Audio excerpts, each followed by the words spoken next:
주님 부활하신 바에 대한 증언을 듣게 하시는 하나님,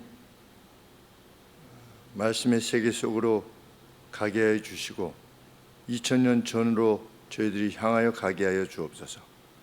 그리고 거기서 부활하신 주님을 함께 만나게 하여 주옵소서.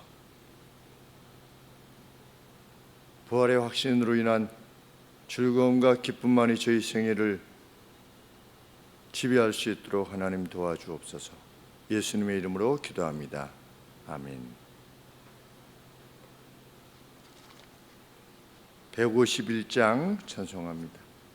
1, 2, 3절 한 다음에 후렴하겠습니다.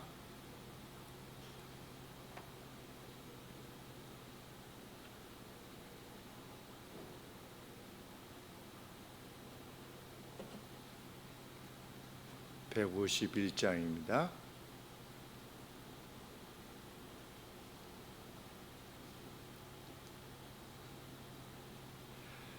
다시 사신 그새 주 나 항상 섬기네. 온 세상 조롱에도 주 정령 사셨네. 은혜로운 손길 부드러운 음성 내 평생 주님 함께 늘 계시네. 온 세상 살펴보니 주 사랑 알겠네. 내 마음이 아플 때도 주 사랑 알겠네. 이 세상 풍파의 길 힘주시는 주님, 마침내 영광 중에 주 오시리. 주 믿는 성도들아 나 기쁜 노래로 주 예수 우리와 함께 다 찬양 드리세. 이 세상 소망이여 참 친구 되시는 주 예수 영원토록 찬양하세. 예수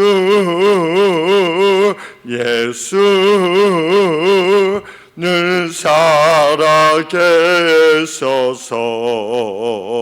주 동행하여 주시며 늘 말씀하시네.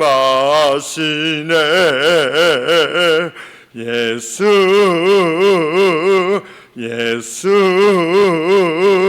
내 구세주 예수 내 맘에 살아계시네. 늘 살아계시네.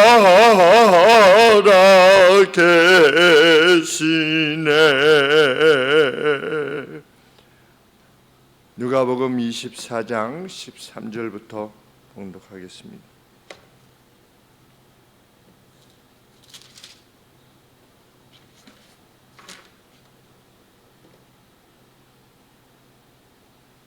그날에 저희 중 둘이 예루살렘에서 20올이 되는 엠마오라는 촌으로 가면서 이 모든 된 일을 서로 이야기하더라. 저희가 서로 이야기하며 문의할 때에 예수께서 가까이 이르러 저희와 동행하시나 저희의 눈이 가려워져서 그인 줄 알지 못하거늘 예수께서 이르시되 너희가 길 가면서 서로 주고받고 하는 이야기가 무엇이냐 하시니 두 사람이 슬픈 빛을 띠고 머물러 서더라. 그 한 사람이 글로버라 하는 자가 대답하여 가로되 당신이 예루살렘에 우거하면서 그일 거기서 된 일을 홀로 알지 못하느뇨. 가라사대 무슨 일이뇨? 가로되 나사렛 예수의 일이니 그는 하나님과 모든 백성 앞에서 말과 일에 능하신 선지자의 늘 우리 대제사장들과 관원들이 사형 판결에 넘겨주어 십자가에 못 박았느니라. 우리는 이 사람이 이스라엘을 구속할 자라고 바랐노라. 이뿐 아니라 이 일이 된 지가 사흘째요. 또한 우리 중에 어떤 여자들이 우리로 놀라게 하였으니 이는 저희가 새벽에 무덤에 갔다가 그의 시체는 보지 못하고 와서 그가 살으셨다는 천사들의 나타남을 보았다 함이라. 또 우리와 함께한 자 중에 두어 사람이 무덤 앞에 가 과연 여자들의 말한 바와 같음을 보았으나 예수는 보지 못하였느니라 하거늘 가라사대 미련하고 선지자들이 말한 모든 것을 마음에 더디밌는 자들이여 그리스도가 이런 고난을 받고 자기의 영광에 들어가야 할 것이 아니냐 하시고 이 모세와 및 모든 선지자의 글로 시작하여 모든 성경에 쓴 바 자기에 관한 것을 자세히 설명하시니라. 저희의 가는 촌에 가까이 가매 예수는 더 가리하는 것 같이 하시니 저희가 강군하에 가로되 우리와 함께 유하사이다. 때가 저물어가고 말이 이미 어두웠나이다 하니 이에 저희와 함께 유하러 들어가시니라. 저희와 함께 음식 잡수실 때에 떡을 가시사 축사하시고 떼어 저희에게 주시며 저희 눈이 밝아져 그인 줄 알아보더니 예수는 저희에게 보이지 아니하시니라. 저희가 서로 말하되 길에서 우리에게 말씀하시고 우리에게 성경을 풀어주실 때에 우리 속에서 마음이 뜨겁지 아니하냐 하더냐 하고 곧 그 시로 일어나 예루살렘에 돌아와 보니 11 사도와 및 그와 함께한 자들이 모여 있어 말하기를 주께서 과연 살아나시고 시몬에게 나타나셨다 하는지라. 두 사람도 길에서 된 일과 예수께서 떡을 떼심으로 자기들에게 알려주신 것을 말하더라. 아멘.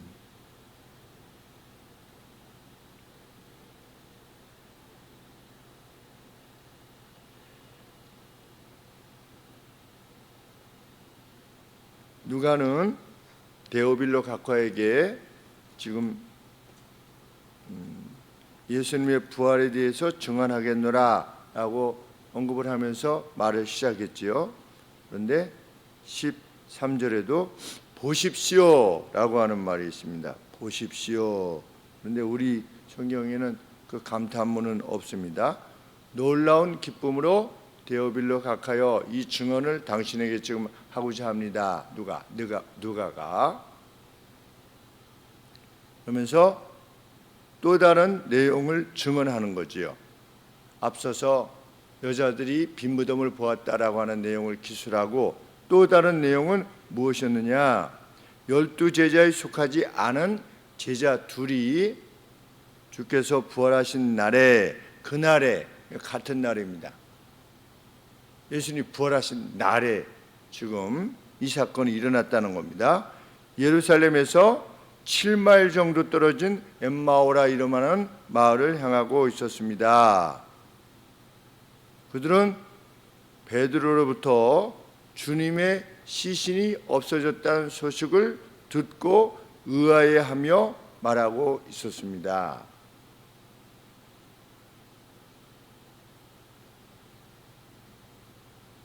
주님의 시신이 없어졌다는 말을 둘이 지금 나누면서 엠마오로 향해서 가고 있었다는 겁니다.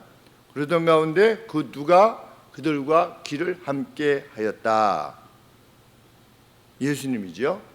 그런데 부활을 믿지 않았던 그들의 눈이 가리워져서 예수님이신 줄을 인식을 하지 못했다. 이것이 무엇을 의미하는지는 정확히 잘 알 수 없습니다. 눈이 어떻게 가리워져서 예수님인지 인식하지 못했는지. 그런데 분명한 것은 불신이 지닌 영향이 지대하다는 겁니다. 불신의 눈을 지니고 있으면 안 보인다라고 하는 것일 수 있습니다. 왜? 그들의 눈이 가리워서 누가 주체냐? 그들의 불신의 눈입니다. 믿지 않았을 때 예수님이신 줄 인식하지 못했다는 겁니다. 주님께서 물으셨습니다. 무엇을 말하고 있는 중이냐? 이렇게 물었더니 슬픈 표정을 지으면서 그들이 서서 그 중에 두 사람 중에 클레오파스라고 하는 제자가 빈 무덤으로 인해서 예루살렘에 소동이 있는 것을 당신은 알지 못하느냐, 이렇게 되물었다. 그러니까 우리는 이것을 보면 예루살렘에 이미 예수님의 시신이 없어졌다라고 하는 소식이 아주 넘쳐났다는 것을 알게 됩니다. 모든 백성들이 알게 되었다는 거죠. 지금 그런 상황에서 엠마오로 이 두 제자는 향하고 있었던 것입니다. 그런데 클레오파스는 주님이 부활하셨다 이렇게 말하지 않고 시신이 사라졌다 이렇게 표현하는 겁니다. 모든 내용을 들었는데도 불구하고 믿을 수 없었던 겁니다. 성경은 그들도, 예수님의 제자들도 주님의 부활을 믿지 못했다는 것을 계속 강조하고 있는 겁니다. 주님의 부활을 보기 전까지는, 심지어는 주님이 나타나셨는데도 불구하고 그것을 인정하지 않았다는 겁니다. 그것을 지금 말하려 하는 겁니다. 그냥 믿고 싶어서 믿은 것이 아니라는 거죠.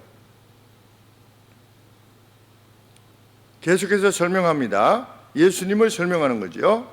그런데 돌아가셨는데 행함과 말에 있어서 하나님 앞과 모든 사람들 보시기에 능력이 있었던 선지자였다 이렇게 표현합니다.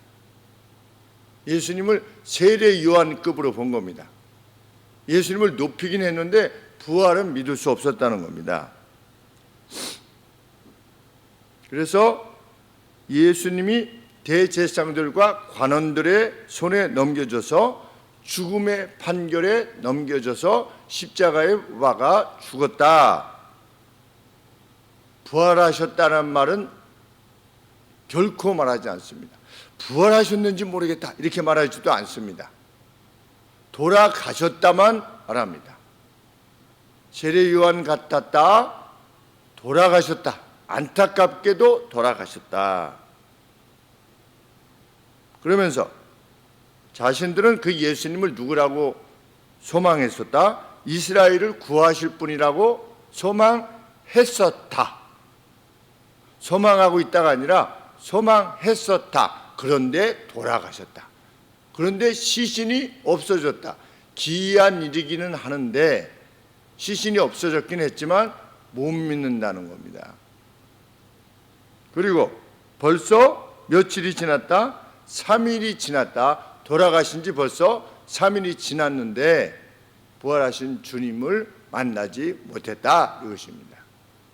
계속 헛된 소망이었다라는 겁니다. 안타깝지만 헛된 소망이었다.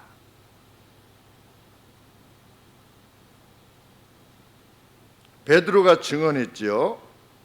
갔다 왔으니까. 그리고 여인들이 증언했지요. 천사들이 나타나가지고서 이 자리에 계시지 않고 살아나셔서 가셨다라고 하는 것을 여인들로부터 증언을 들었음에도 불구하고 이 두 사람은 마치 도마처럼 내가 주님 부활한 거 보지 않고서는 못 믿겠다 이렇게 했다는 겁니다. 기이하지만, 시체가 없어진 것이 기이하지만 부활을 믿을 수는 없다라고 했던 겁니다. 그랬더니 주께서 어떻게 하셨다? 그들을 책망하셨다. 오 선지자들이 말한 모든 것을 믿기에 마음이 늦은 어리석은 사람들이여. 선지자들이, 온 선지자들이 말했던 모든 것, 메시아에 대해 말했던 모든 것을 믿기에 마음이 늦은 사람들이여. 그러면서 26절에 그리스도가 고통받은 다음에 그 다음에 그의 영광에 들어간다라고 구약에서 그렇게 말하지 않았느냐. 고통이 있은 다음에 영광으로 들어가게 될 거라고, 그게 순서라고 구약에서 그렇게 말하고 있지 않았느냐. 그런데 그것을 너희가 믿지 않느냐라고 지금 책망하십니다. 그러면서 무엇을 행하셨다? 모세로부터 시작해서 창세기부터 시작하신 겁니다. 모든 선지자들이 메시아에 대해서 행하신 내용들을 설명하시는 겁니다. 이때 요한복음 3장 15절에서 쉽게 얘기하면 뱀의 머리를 상하게 할 여인의 후손을 보내겠다라고 이렇게 모세가 기록하지 않았느냐, 하나님의 말씀을. 그러면서 쭉 하나님의 말씀에 대해서 언급하신 겁니다. 이사야 53장에서 그의 찔림은, 그의 상함은 우리의 죄물, 우리의 죄와 우리의 허물을 위함이 아니냐라고 이렇게 하지 않았느냐. 죄인의 무덤에 할당될 것이지만 의인의 무덤에 장사 지낼 거라고 하지 않았느냐. 죽음을 보지 않게 하겠다라고 시편에서 언급하지 않았느냐. 이렇게 쭉 지금 구약을 설명하셨던 겁니다.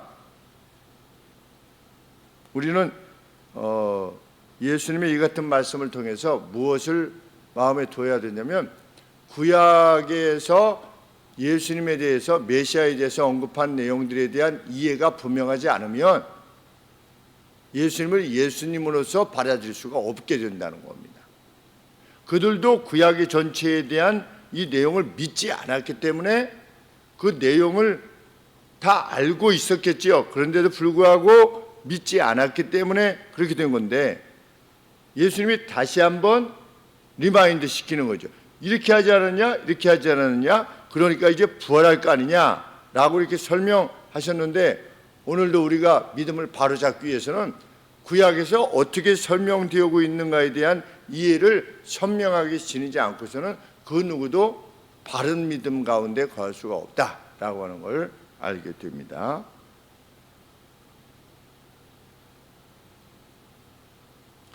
그래도 못 믿었어요. 이 두 명이 인식을 못했어요. 부활한다고 하지 않았느냐라고 했는데도 믿을 수가 없었다는 겁니다. 엠마오에 가까이 도달했을 때 예수님은 그 이상으로 가시려 하는 듯 보였다 그랬죠. 28절 말씀에 예수는 더 가리하는 것 같이 하시니, 어디로 가야 됩니까? 예수님은 지금 갈릴리로 가고 계시는 중입니다. 왜? 거기서 나를 다시 너희가 만날 것이다 라고 말씀하셨기 때문에, 돌아가시기 전에. 그러니까 더 가시려 하는 듯이 보였던 거죠. 이제 가시고 계시는 중이니까 어떻게 가시는 건지는 알 수 없지만, 그런데 이 사람들은 예수님이신지 모르니까, 밤이 위험하니까 우리랑 함께 머물다가 가시지요 이렇게 했습니다. 그랬더니 예수님께서 어떻게 하셨다? 떡을 취하여 축복하시고 떼어 그들에게 주시기 시작하셨다. 예수님께서 마지막 돌아가시기 전에 행하셨던 바대로 행하시는 거죠. 3일 전이죠. 나흘 전. 그들이 비로소 그들의 눈들이 열리고 예수님을 인식하게 되었다. 그런데 주께서 그들의 눈으로부터 사라지셨다. 그랬더니 어떻게 했다?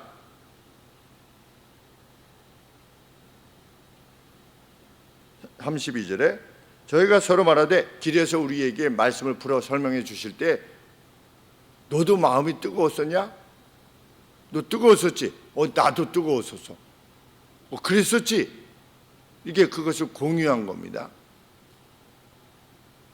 초등학교 4학년 때 아현성결교회 권사님 3분이 저희 친할머니 권사님의 하고 아주 친하셨던 권사님들이 계셨는데, 3분을 모셔오셔서 저희를 위해서, 세 아들 저희 형제들을 위해서 기도해 주시겠다고 하시면서 집으로 모셔오셨어요. 화곡동 84의 13호로 저희 집으로. 그래서 같이 앉아서 그 권사님 3분이 저희 무슨 말씀을 하신 것으로 기억이 나는데, 말씀이 끝나고 나서 3분이 저희를 위해서 기도하셨습니다. 셋 다 눈을 감고 있었죠. 큰형 기도하고 작은형 기도하고 저 기도했는데, 저를 위해서 기도하시는데 막 초등학교 4학년인데 죄가 떠오르면서 말할 수 없는 그 괴로움이, 죄에 대한 통분함, 내가 이런 죄를 지면 안 되는데, 막 이런 그 초등학교 4학년이 무슨 뭐 이렇게 죄를 뭐 무슨 그렇게 막 통분할 정도로 적겠습니까? 근데 막 가슴이 뜨거워지면서 눈물이 이게 쏟아났어요. 그래서 내가 다시는 하나님 앞에 죄를 지으면 안 되겠구나, 이런 심정으로 해서 눈을 떴어요. 눈을 떴더니 큰형하고 작은형도 다 울었어요. 우는 무슨 말씀을 하시지 않았어요. 그래서 권사님들이 가시고 나서 물었어요. 큰형이 너는 왜 울었냐? 그래서 죄가 생각나고 이래서 내가 울었다고 했더니 자기들도 그랬다는 거예요. 큰형, 작은형 셋 다 그 경험이 일생에 경험했던 14번의 기적 중에 하나예요. 하나님은 성령 하나님은 분명히 살아계셔서 역사하시는 거죠. 일찍이 그 감동을 하나님이 허락해 주심이 너무나 감사했었습니다. 그런데 이 두 제자도 마음이 뜨겁지 않더냐 그때. 너도 그랬어? 당신도 그랬어? 나도 그랬어? 라고 공유를 했고, 그러자 어떻게 됐다? 33절에 그 시로 일어나. 지금 다시 가려면 위험하잖아요. 밤이 되었으니까 여기 머물자고 해가지고 지금 밤이 됐는데 그냥 간 겁니다. 어디로? 예루살렘으로 도로 간 겁니다. 그 기쁨 때문에. 그러니까 밤의 위험을 무릅쓰고 간 거죠. 왜? 기뻐서 빨리 이것을 증언하고 싶고 보고하고 싶으니까. 예루살렘에 돌아가 보니 11 사도와 및 그와 함께했던 이들이 모여 있어 말하기를 주께서 과연 살아나시고 시몬 베드로에게 나타나셨다 하는지라. 이게 언제인지 모르죠. 그런데 이 복음서에는 나와 있질 않아요.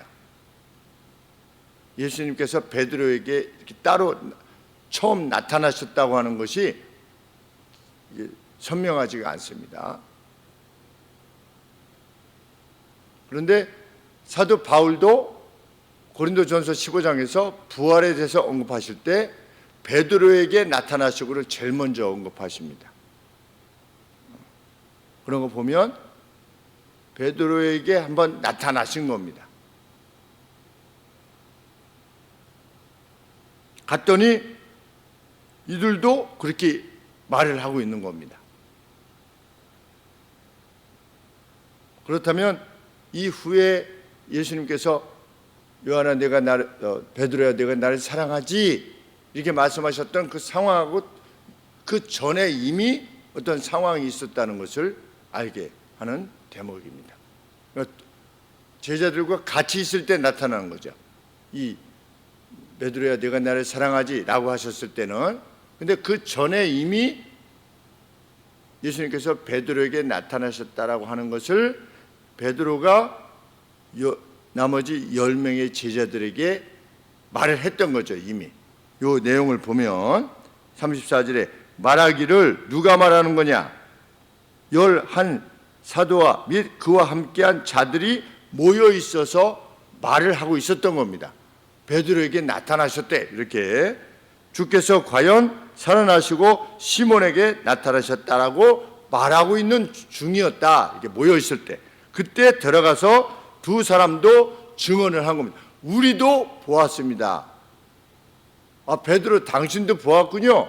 우리도 부활하신 주님을 만났습니다. 라고 예수께서 떡을 떼심으로 자기들에게 알려주신 것을 말하더라. 예수님이 떡을 드셨다는 겁니다. 영이면 드실 수가 없잖아요. 근데 예수님이 같이 떡을 드셨다. 이거 부활하셨다는 겁니다. 나중에 예수님이 구운 생선을 드셨다. 영이 아니었다는 거죠. 육으로 부활하셨다는 것입니다. 부활이 신앙적인 어떤 그 사변에 의해서 우리 부활 신앙이 이루어진 것이 결코 아니다 라고 하는 이 증언, 우리가 이 초대교회 증언 위에 서 있다고 하는 것, 그들도 결코 믿을 수가 없었다. 나타나셨는데도 불구하고 믿을 수가 없을 정도로 부활이 그들에게도 믿을 수가 없었던 것이다. 그런데 그런 그들이 부활을 증언하기 위해서 11 사도가 다 순교를 했다는 사실은 주님의 부활이 분명한 거 아니냐. 사도 바울도 내가 부활이 사실이 아니라면, 만나지 않았다면 내가 에베소에서 왜 맹수와 싸워야만 했겠느냐? 왜 내가 이 모든 것들을 감당해야만 하겠느냐? 우리가 주 안에서 바라는 것이 이 땅이 전부라면 우리가 세상에서 가장 불쌍한 자들이 되리라. 바울도 알고 있다는 겁니다. 그 부분에 대해서. 헛된 소망이라면, 이것을 신앙이라고 하면서 이것에 기대어 아편과 같은 것이라면 우리가 세상에서 가장 불쌍한 자가 될 것이다 라고 하는 언급을 우리에게 주심을 참으로 감사하는 이 아침입니다. 기도하겠습니다. 하나님 아버지, 감사합니다. 이 증언을 우리에게 주시고 성령 하나님께서 우리의 마음을 터치해 주셔서 우리가 예수 그리스도를 주로 고백하고 동일한 부활의 신앙에 함께 이르게 하심을 감사합니다. 주님 부르시는 날까지 저희가 함께 이 분명한 부활의 신앙을 가지고 형제 자매들이 되어 용기 있게 이 땅을 살아나게 하여 주시옵소서. 우리 유건사님 속한 회복을 허락하여 주시옵시고, 또 골절된 뼈가 잘 치료가 되어서 또 서로 사용하시는데 어려움이 없도록 하나님 붙잡아 주시옵소서. 노종을 주께서 기억하여 주시고 더욱 사랑하여 주시옵기를 소원합니다. 예수님의 이름으로 간절히 기도합나이다. 아멘.